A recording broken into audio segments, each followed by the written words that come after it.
Michezo wa Kawabe Media, karibu sana tuziangazie taarifa mbalimbali za kimichezo. Kubwa zaidi ambazo zinaendelea kuchukua nafasi ni usajili wa ligi kuu soka Tanzania bara. Kwa upande wa wekundu wa Msimbazi Simba, yanahusishwa majina ambayo huenda yakatua katika kikosi hiko, lakini Kibabage ni mmoja wapo wa wachezaji ambaye anazungumzwa sana na wana Simba. Ama katika taarifa za usajili ni miongoni mwa wachezaji ambao wanazungumzwa sana, lakini mashabiki wa Simba baadhi yao wameweka mgomo kwenda kuisupport timu yao kwenye baadhi ya mechi za ligi kuu soka Tanzania bara, na hii yote imekuja kuonekana ama kuona ni kwa namna gani ambavyo timu yao inafanya vibaya, muendelezo wa kufanya vibaya. Nipo na Shabani Mpira Pesa hapa, yeye anasemaje? Karibu sana tuzungumze naye. Shabani, upo vizuri?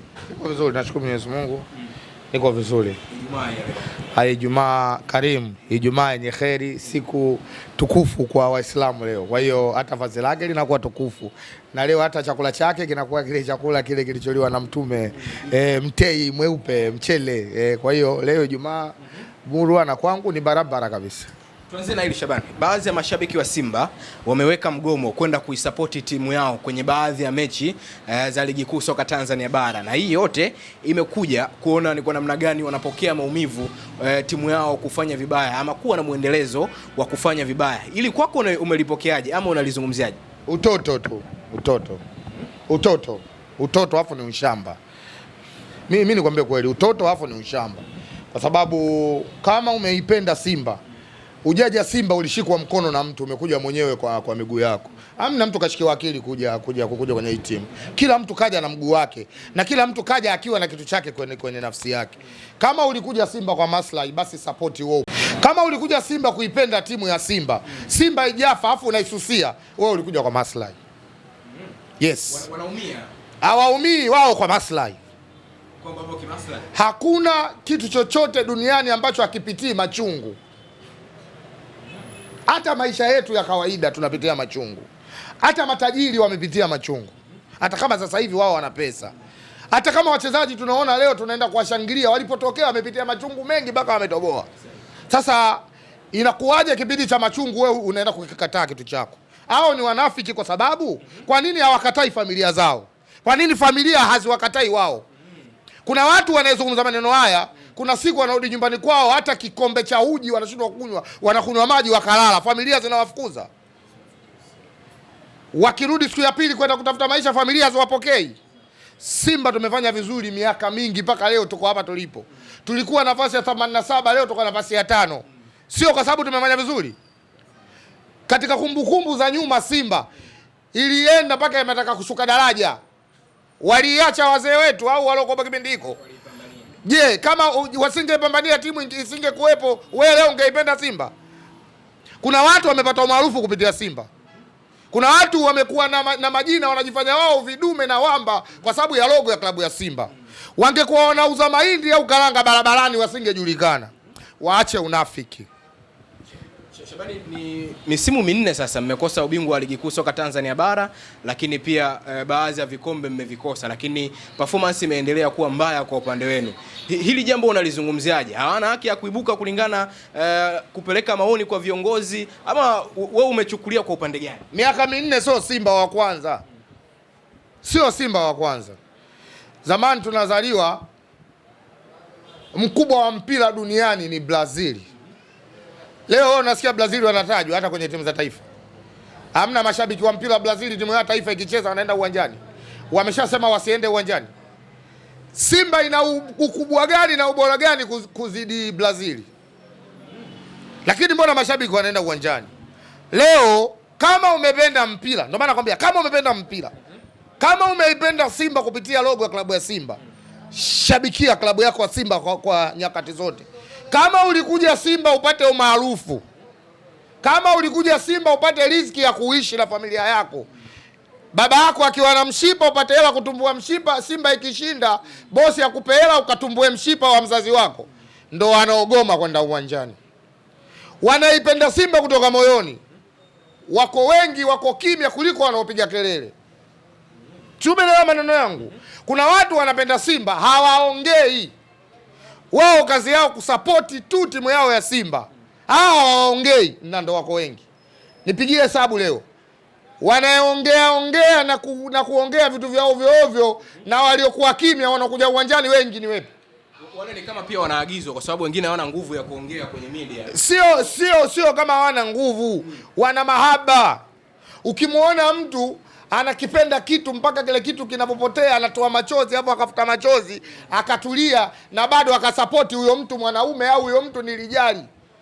Ukimwona mtu analopoka, mara leo kaongea hili, mara kesho kasema hili, mara tusiende uwanjani, sijui tusiende kununua jezi, mara si tususe, mara huyo kaja kwa maslahi. Simba ni klabu ya mtu, kila mtu kaja kwa mguu wake. Mimi leo, sikiza nikwambie kitu, umechokoza sehemu ambapo mimi nafsi yangu inaniuma. Leo kuna kipindi kuna mwanachama mshabiki mwenzetu alishasema, unafuata Simba Bukoba, bora waende Bukoba wakapatia ajali wafe. Hiyo kauli ilitoka. Tushaambiwa na mimi nikiwemo. Simba ya ovyo kabisa. Hao machawa wamelipiwa hao, wameenda Bukoba. Wallahi wa billahi, leo Ijumaa safari zote nalipa mwenyewe kwa gharama zangu, kwa sababu nina mahaba na timu yangu, na hata ikifanya vibaya, hata ikienda kwenye mazingira gani, hata tukifungwa vipi, mimi nitabaki kuwa Simba, kwa sababu mapenzi yangu yako kwenye moyo wangu. Kuna wengine wana mioyo ya kichaka kwamba hujui kilichokuwa kwenye nafsi zao. Leo wanapenda Simba usoni. Leo tumeona mtu yuko tayari aisaliti Simba aende kwenye hamasa za hela. Yes. Mtu yuko tayari apewe hela aende kwenye hamasa unapatikana hela kuliko kwenda kuisapoti Simba. Ni kama mbona unatupa kijembe kwa hawa ma influencer ambao wameanzisha hili grupu, wakiwemo wakina Dr. Mo, wakina GB 64 na baadhi ya mashabiki wenzako wa Simba. Ni kama unatupa jiwe gizani. Sio wao peke yao. Sio wao peke yao, yoyote. Mimi sio mtu kusema. Na atakayenichukia anichukie, from nowhere kila mtu ana maisha yake. Kuna maisha baada ya Simba. Mimi na maisha yangu. Hao wataje, kila mtu ana maisha yake. Tumekutana kwenye mpira. Ndio maana ni ujinga kushawishi mtu asiende mpirani. Umlipii kiingilio, huilishi familia yake, wala wewe usiki na chochote kwenye maisha yake. From nowhere kila mtu kaamua mwenyewe kupenda timu kwa mapenzi yake. Kwa nini mkataze mtu asiende uwanjani? Bro, narudia tena. Ukimuona mtu anashawishi watu wasiende mpirani, maisha yamemtandika Mejesamuyo mbali, hela ya gharama ana. Shabani, umezungumzia hapo kwamba kuna watu wapo razi kwenda kwenye hamasa ya pesa, lakini sio kwenda kuishabikia Simba. Hapa unafafanua vipi ili watu wakuelewe zaidi? Mifano mingi ipo. Leo kuna kitu gani kile mpira kimefanyika chenye ubora zaidi walichokifanya Simba kwenye nchi hii? Kwenye mpira timu zote, timu ya taifa, katika klabu, kwenye michezo tu ya mipira. Kuhusu mpira, Simba ndo mfanya mambo makubwa kuliko kitu chochote kwenye nchi hii. Katika mpira wa miguu, uongo? Kwa nini uione Simba haina thamani? Na kwa nini uiache Simba uambie watu wasiende uwanjani? Kwa hiyo nataka uitwe upewe 200 ili usifie. Sasa niwaambie, wanaeshawishi watu wasiende uwanjani ni wachache kuliko wanaotaka kwenda uwanjani. Na ni ushamba na utoto. Tena ni ushamba na ni utoto na ni ushamba. Na niwaambie, kama wamekuja kwa treni watarudi kwao kwa treni. Wanaipenda Simba lakini wataiacha Simba Dar es Salaam. Simba ni boni hii ya Dar es Salaam. Na umetoka kwenu umekuja mjini. Hakuna Simba anojifanya anaongea sana ana nguvu yuko mkoani, nitajie wewe mmoja. Wote walokuja Dar es Salaam na wote wamekuja na matreni hapa Dar es Salaam. Unafurahishwa na kinachoendelea hivi sasa kwenye post yako? Mimi sifurahishwi kwa sababu watafanya vizuri. Lakini kutofurahishwa kwangu ndo kwenda kuisali kusema Simba nisiende uwanjani. Mimi nikwambia kitu. Kama umependa mpira una matokeo matatu. Yote yako kwenye sheria za mpira. Kama unavyoona sheria 17. Kwenye mpira kuna kushinda, ndo la kwanza. Kuna kutoka sare, la pili. La mwisho unafeli kufungwa. Sawa? Simba katika miaka 4 tuliyopotea, hatujapotea kama walivyopotea wenzetu mwanzo. Sisi kwenye miaka 4 tumepotea. Kimataifa hatujapotea. Wao miaka 4 ambao sisi tulikuwa mabingwa wamepotea mazima, nje na ndani, au uongo? Ushawahi kusikia maneno hayo wanaosema hawa wa sasa hivi? Umeshasikia wao wakisema? Kwa sababu wanapenda klabu yao. Walisema Yanga yetu mbovu lakini tutakufa nayo. Hiyo ndio kauli yao iliyokuwepo, au uongo? Kwa nini leo watu wa Simba wanajifanya wao ndo wana nguvu kwenye Simba, wanatengeneza vibarua? Tena kuna mwanachama wangu jana katuma katika grupu langu hiyo barua ya kwamba watu wasiende uwanjani. Nimemwambia humu hatuhitaji huu upuuzi. Kama una hoja tulia kimya, mwandikie message za mapenzi mpenzi wako. Usiandike vitu visivyoeleweka humu ndani ya group. Huwezi kuhamasisha watu wasiende uwanjani. Kila mtu kaja na mguu wake kwenye Simba. Hamna mtu ambaye kashikwa mkono. Kama wewe ulishikwa mkono ukaletwa, basi wewe hivyo vitu bariki. Mimi siyeshikwa mkono. Mimi nimeipenda mwenyewe Simba kutoka moyoni. Na niko tayari kwa hali yoyote. Kwa hali yoyote. Na haya maneno yasema. Najua kuna watu watasema huyo sijui chawa, sijui kunguni, sijui nani. Mimi kiroboto. Mimi napenda Simba kwa mapenzi yangu, na mimi natoa mzigo kwenda kuifuata Simba. Kila siku kuna kauli nasema hivi, au viongozi hao wanatoa hela kwani wasikii? Kama kuna yoyote amenipa hela yake ya kwenda uwanjani, kama kuna yoyote amenipa hela yake ya kusafiri, kama kuna mtu yoyote amenipa hela yake ya kununua jezi ya Simba nivae, atoke hadharani. Simba ikifungwa nipo, ikishinda nipo. Shabani, Mangungu ameibuka na kuzungumza kwamba ni kweli walituma ofa ya kumhitaji Alan Okello, lakini ilishindikana. Kwenye majonzi, kwenye hasira kumkosa Alan Okello, anatokea kiongozi anaibuka, ni kweli walimhitaji mchezaji wakamkosa. Hii nyinyi kama mashabiki mmeipokeaje? Kuna aina ya viongozi tofauti duniani. Viongozi wa staili hiyo na ndo wapo tushakuwa nao katika timu yetu. Ni kosa kubwa sana kuzungumza kitu kama hiko kama wewe kiongozi mkuu. Ni wazi Mangungu amekosea. Amekosea vibaya mno. Huwezi kutuambia hivyo vitu. Bora angekaa kimya. Hata kimya ni jibu. Leo Simba wanasajili kimya. Wanazungumza watu mara Kibabage, mara sijui Mambwelelo, sijui nani, kimya. Lakini Simba hatujasikia tamko lao rasmi ni wapi. Ikifika wakati utasikia. Kama kweli aliongea mwenyekiti wa klabu ya Simba, mwenye mamlaka ya upande wa wanachama, kwamba tulimfuata tukashindwa ofa, kiongozi amefeli. Hakupaswa kuzungumza hata kidogo, hata siku moja, hata kidogo. Yani kama kweli alizungumza, kiongozi amefeli. Mimi siungi mkono hizo hoja, kwa sababu kama wewe kiongozi unatuambiaje sisi kwamba wewe ulienda ulifeli? Kama ulifeli, si ulifeli wewe, kwamba mkuu wa Tanzania ungenyamaza kimya. Hata kimya ni jibu. Wachezaji duniani hayupo Okello peke yake, wapo wengi. Walituambia wametunyang'anya Conte. Mwisho wa siku watu si walijitufafanua wakachukua Alassane Kante. Kuna kelele. Kwa nini uende kwa thibitisha watu kipindi ambacho Okello aliwagawa na Simba? Kuna wengine walikuwa wanamhitaji Okello, wengine walikuwa hata kama akija asipokuja wanaona sawa. Kama mimi niliona sawa, akija asipokuja sawa, kwa sababu mawinga kama hao tunao. Budo alipokuwa timu yake ya Zambia tulikuwa tunamuimba kama anavyoimba Okello. Kaja Budo leo watu wengine wamchukii. Sasa kwa nini mwenyekiti kama kweli amesema kwamba tulimfuatilia Okello tukafeli, basi ana sifa za kuwa kiongozi. Kwa hiyo Mangungu hana sifa ya kuwa, kama kweli amesema, amezungumza, hana sifa ya kuwa kiongozi. Kwa hiyo Mangungu mimi nasikia tu maneno kama kweli amesema, nazidi kumshusha Max. Nikwambia ukweli, kwa sababu kiongozi ni kama jalala, kila uchafu unatupiwa kwako. Ni wazi mnataka viongozi wa Simba wana kujifunza kwa uongozi wa Young Africans. Kama kweli amesema, kwa sababu kama ulifeli unatuambia sisi ili tena iweje? Wakatushajua mchezaji ashagawa mapande mawili. Kwa nini useme? Kwa nini usinyamaze kimya? Kwani si Okello alikuwa mchezaji wetu kwamba tumepolwa? Si alikuwa Viper? Kwa nini useme? Ina maana unatudhihirishia kwamba hapo wewe ni kiongozi. Ukifeli kiongozi na wengine wanafanyaje? Si tunazidi kufeli. Kama kweli amesema, hamna kitu, amefeli. Viongozi wanapaswa kujitathmini. Yaani swala la kujitathmini na ndio lilokuwepo, kwa sababu kuna mifano tu tunaona wanasajili, wanashindwa kuandaa timu ili ipate matokeo. Kusajili peke yake sio kama na ndio umeshinda. Lazima kuwa kuna vitu vingine ili uandae timu yako ipate matokeo. Wanashindwa kuandaa timu kwenda kupata matokeo. Wakae chini waweze kujitathmini, wajue wapi walipoteleza, tufanye vizuri. Watu wa Simba tunahitaji mafanikio ya kushinda. Wachezaji wanaonekana kama wajitumi, commitment hamna uwanjani. Kazi yao wazungumze na wachezaji wao. Kocha wa viungo wanaye, Nimeona leo wamemtambulisha kocha msaidizi kutoka Mamelodi Sundowns, lakini nimeona kocha mkuu amekuja, kocha mzuri. Kuna benchi la ufundi limekamilika.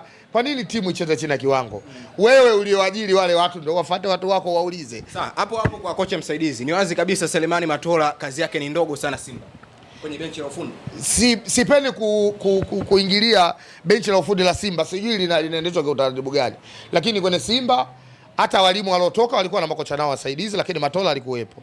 Kwa hiyo nafasi ya Matola siwezi kujua ana nafasi gani kwenye Simba kwa sababu ni mwalimu, ni mtu ambaye yupo na hata wakiwa makocha waliokamilika na yeye anabaki. Kwa hiyo sijui safari uamuzi wao uko wapi, hilo na wache wao, lakini niwaambie wajirekebishe, wajitathmini, wajue walipokosea ni wapi, wajitathmini, wahakikishe timu yetu inafanya vizuri, furaha ya wana Simba irudi. Tunachohitaji ni furaha tu wana Simba, hatutaki kingine. Leo kuna watu wengine wanaenda kuhamasisha vitu vya ovyo kwa sababu ya maslahi yao, wanatumia mianya ambao ya udhaifu wa viongozi, timu yetu inaenda kufanya vibaya. Mwingine anatengeneza mazingira apate viewers, anatuma message, anaandika waraka kwamba watu uwanjani wasiende. Ile yote ni utoto na vitu vya kijinga. Sawa, tumalize na ila Nixon Kibabage kutua Simba. Taarifa zinaeleza kwamba Simba wapo mbioni kukamilisha usajili wake. Huu usajili wa Kibabage kama unatimia kwenda Simba, wewe unazungumziaje? Na hisi Kibabage namba 3. Kwa sasa Simba namba 3 kuna machaguo yalikuwa mawili. Wa kwanza alikuwa fullback ambaye sasa hivi anaanza kiungo. Sawa, Nabi Kamara. La pili alikuwa Mligo ambaye ni mzawa na bado kijana mdogo na ni mtu ambaye tumemwona kaonyesha hata kama kwa muda mfupi. Sikuona sababu ya kumuongeza Kibabage. Kuona sababu ya Simba sijaona sababu kwa sababu kama unahitaji mzawa, Mligo namba 3 amelikava vizuri. Kwanza alipewa majukumu makubwa wakati yeye bado halikuwa hajafikia hapo sehemu, lakini timu ilimwamini na amefanya kile ambacho kinachotakiwa. Sasa kama kuna Mligo unaleta tena na mzawa mwingine Kibabage staili ya huyo Mligo, au inawezekana Mligo akawa zaidi ya yule Kibabage, namba hiyo namba 3. Alafu unaenda kwenye mashindano makubwa, una wote ambao staili yao inafanana. Mimi nahisi namba 3 angetafuta mchezaji mwingine wa kigeni ambaye ana experience kubwa ili kwenda kumsaidia Mligo atakavyolikava vizuri atarudi kwa nafasi. Kwa sababu nadhani kila nafasi inakuwa kama ina wachezaji wawili. Leo utakapomleta Kibabage na maana fullback namba 3. Watakuwa wawili, lakini hao wawili wote hamna mtu ambaye atampa mwenzie changamoto. Tunarudi pale kwenye usajili kwamba kuna tatizo Simba kwenye usajili. Kama wamesajili Kibabage kwa namba 3, kuna shida kwenye usajili. Sioni nafasi ya Kibabage chini ya kamanda Mligo. Sioni. Na usajili huu unaona mnaenda kutibu matatizo na mnaelekea kwenye mechi za kimataifa. Experience of mnacheza na Experience de Tunisia tarehe 23. Usajili huu ambao unafanyika sasa. Matatizo yataonekana dakika 90 kama yamezibwa hajazibwa. Ujue nikwambie kitu, mpira ni mchezo wa wazi. Simba tumefeli lakini hatujafeli kama hivyo watu jinsi wanavyosema. Kwenye mashindano haya kuna watu hawajapata pointi na wamefungwa goli nyingi. Simba tumeona udhaifu wetu huko sehemu ndogo sana. Nadhani kwenye mechi zetu, mechi ya Mali tulipata goli. Mechi ya hapa tulifungwa goli moja, lakini mpaka Angola wenyewe walikuwa wanaomba mpira uishe, lakini mechi haikuwa hivyo. Inawezekana wale walokuwepo wakaongeza jitihada wakafanya vizuri kwa sababu timu yetu sio mbaya. Unaweza kuongeza uliyemuongeza akafeli, saa nyingine yule alokopo mwanzo akafanya vizuri kuliko muongeza. Na ndio maana tunachohitaji waangalie tatizo liko wapi, kwa nini wachezaji kila siku viwango vinashuka.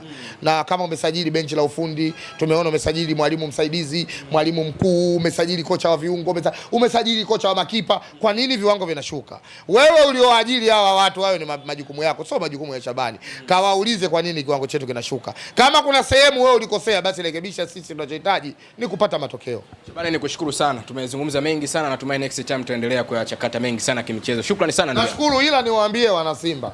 Jumapili tukutane Meja Samuyo, tunacheza dhidi ya Mtibwa. Na hofu pia nadhani hata Mtibwa pia atamifunga. Tukutane Jumapili Meja Samuyo. Kama unapenda klabu ya Simba, kama unapenda maslahi, timu ikifungwa tajiri akupi hela ya kwenda kumtumbua baba yako mshipa, basi usije kwenye mechi ya Simba.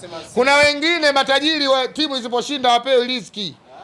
Lakini kuna watu wanapenda mpira kama mpira ndio tutakutana Benye Samuyo. Kwa hao wanaotegemea tajiri ukimfuata Simba ishafungwa kanuna. Bosi basi mimi mtoto wangu ajeenda shule. Lakini timu ikishinda na kupa hela, hawa hawezi kuja uwanjani. Ila kwa tunaopenda timu yetu, tukutane Benye Samuyo na gari itakuwepo mpira pesa, tutaondoka, tutaenda kusupport timu yetu Benye Samuyo zidi ya Mtibwa Sukari Jumapili. Shukrani sana. Nashukuru sana.